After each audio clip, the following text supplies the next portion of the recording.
You're what up guys, welcome back to another video. Today we're gonna have a quick little discussion video on wait, so before we keep going, don't shut it off. I'm gonna give you the perfect reasons. We're gonna roll the intro and get into it.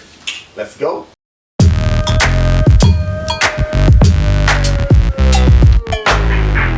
Alright, so a while ago I had made a video, and the video was titled why Harley Davidson isn't selling bikes or something like that.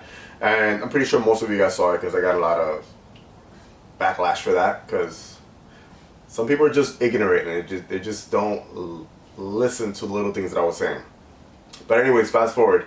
I did that video, and then a week later Laidlaw puts a video, and his title of the video was 5 things that we want to see from Harley Davidson.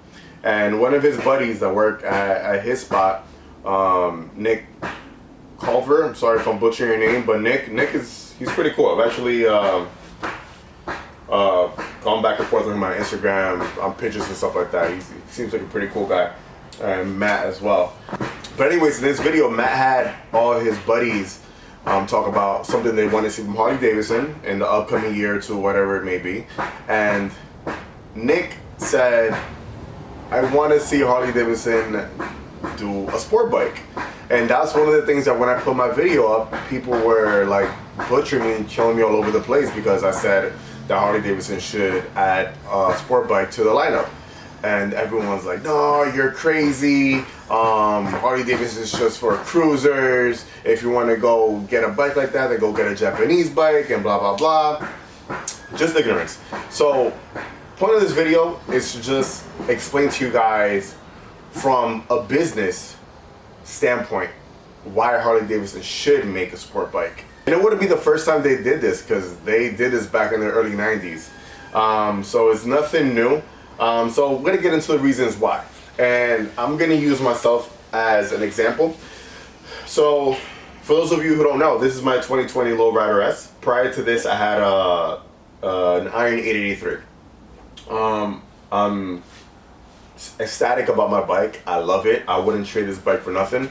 I do see myself in the future getting 1 or 2 or 3 different bikes. But I would never get rid of this bike. This bike is going to stay with me forever, or maybe I'll hand it down to my son later on. Whatever it is, I'm never getting rid of this bike. I love it, right? But for the past half a year or so, I have been looking at other bikes to add as my secondary bike. And as my secondary bike, I want to get a sport bike. And I've been looking at BMW, that's 1000. I was looking, prior to that, I was looking at the Ducati Panigale 959, and even now with the new V2, which is beautiful.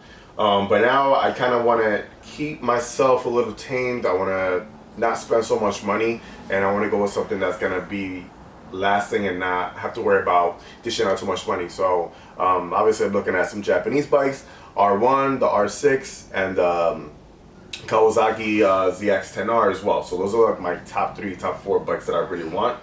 So here I am, a guy who has a Harley Davidson, a cruiser, but I also want a sport bike. Now, how awesome would it be to just stay within one company, one family, right? It would have been really cool for me to just shop within my brand, because I love the brand. I love Harley Davidson brand, and it would have just been pretty awesome just to stay for me to stay in the brand, you know. So it's like, all right, well, I want to add a secondary bike now, so let me get a sport bike. So I know Harley Davidson carries a sport bike. Let me go try it out. Let me go see how that feels. And they will be just keeping their clientele and not losing business. And even though I'm not leaving from them, because I'm staying with this bike, they're still going to get more money out of me and get me to stay with the family, because they're carrying other things that I'm interested in their lineup. So that's one scenario. The second scenario would be a young person who gets their first bike. And as we all know, most of the time when we're young, we're 18, 19, 20, 21 to 25, the bike we want is a sport bike. Every young person wants a sport bike. There's a few that want cruisers. One of them who started with a cruiser.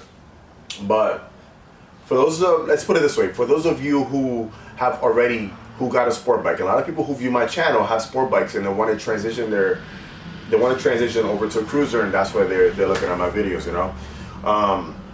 So put it this way: if you currently have a sport bike and you want to make the changeover to Harley Davidson, how cool and how smart would it be on Harley Davidson's part to already have a sport bike, so when people are out there buying and looking for a sport bike as a young consumer, they'll get into the company. So that's their first bike. It'll be the Harley Davidson sport bike. I'm into the company now. I love the culture. I love everything that it offers. I like the meetups every weekend at the Harley dealerships and going out together and the camaraderie.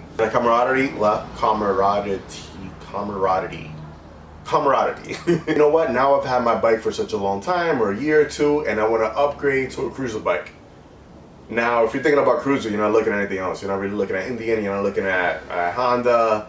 You're looking at Harley Davidson. That's the first thing that pops up to your head is Harley Davidson. So here I am. I got my sport bike. I'm gonna trade it in, and I'm gonna get myself a cruiser. And I'm staying with the company that I started with. And I'm staying with one company. So the fact that you're offering me so many things for me to start up from one point and lead later on to a soft tail or a bagger, whatever it is, the consumer's gonna stay with your company because you're offering them different little steps, and these steps are very important, you know? It's just from a business standpoint of view, it just makes sense. Maybe I'm wrong, this is just my opinion, but I'm thinking that this is something good. And it's the reason why in the last year or two, Harley Davidson has been coming out with some different mini models, you know?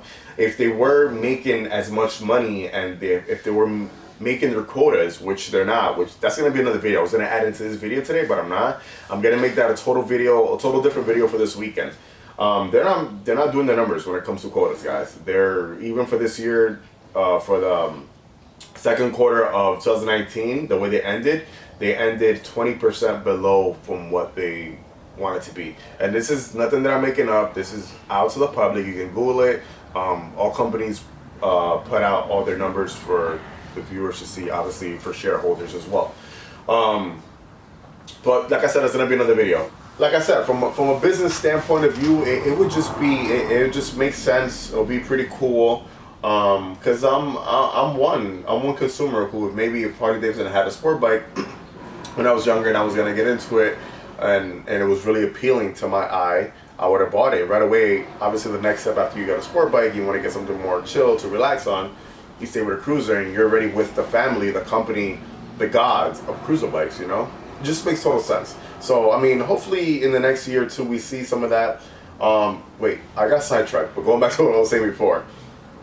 In the last year or two, you've seen Harley Davidson coming out with all these new models, and it's not because they want to join the pack. It's because from a business standpoint of view, it makes sense. It's the reason why they're coming out with the Bronx, which is the Street Fighter bike, because naked bikes are killing it right now for all companies. It's the reason why they're coming out with an adventure bike, which is my bottling as well. So you're coming out with a Street Fighter with a naked bike, and who knows what else they got under their sleeve right now. So it's like they're venturing out to all these different types of bikes, and like I said, it's from a business standpoint of view, it makes sense. These are the type of bikes that are selling right now, and if your business isn't selling the way it should be, it's only going to affect us, and it's going to affect the consumers. The minute that these bikes are not selling and they're sitting in the dealerships and their shares are falling and they're not meeting their quotas year after year after years, which has been 6 years already, the only ones that are going to be hurting is us, guys. Because it's going to come to a point where they're not going to be able to afford making so many bikes, and they're going to stop making certain bikes. They're going to limit their bikes only to their top sellers, which means that we're going to be losing out on a lot. We're going to be going from having Harley Davidson having this huge lineup, shrinking down to this because these other bikes aren't selling as much, you know? And if the bikes aren't selling the way they should, from a business standpoint, it's not going to work out, and it's only going to hurt the consumer. That's the whole point where I'm trying to get at. So, I mean, but we'll leave that for the next video as well. But that's just my idea. I think Harley Davidson should definitely look into making a sport bike, and it could be a 600, it could be a 300, whatever it is, 300 to 600, start with that, see how that does for them. And who knows? I mean, just expanding out the company the way it is right now. I think they are making the proper steps. They are going the right direction. Is a little bit too late for them to go that direction. I don't know. I think they might make a hell of a killing with their adventure bike, because out of all the adventure bikes, I gotta say that Harley Davidson's new design is probably the most beautiful adventure bike I have ever seen in my life. And I'm not a big fan of adventure bikes, but that is the most beautiful adventure bike that I've seen. So kudos to them. When it comes to the Street Fighter, not so much, but it's pretty cool. But we'll have to wait and see it in person. That's it. Leave your thoughts down below. Let me know what do you guys think, and let me know what do you think Harley Davidson should be working on the next few years. What do you want to see from them? Give me 3 things that you want to see from them. Something different that they're already doing that you want to see them change, or something new that they should bring to the table. If you disagree with my opinion, that's totally fine. You are entitled to your opinion. I'm entitled to mine. That's the reason why I have this channel and I make my videos, and I'm just sharing my ideas. I really don't care if you guys do not agree with me. These are just my opinions.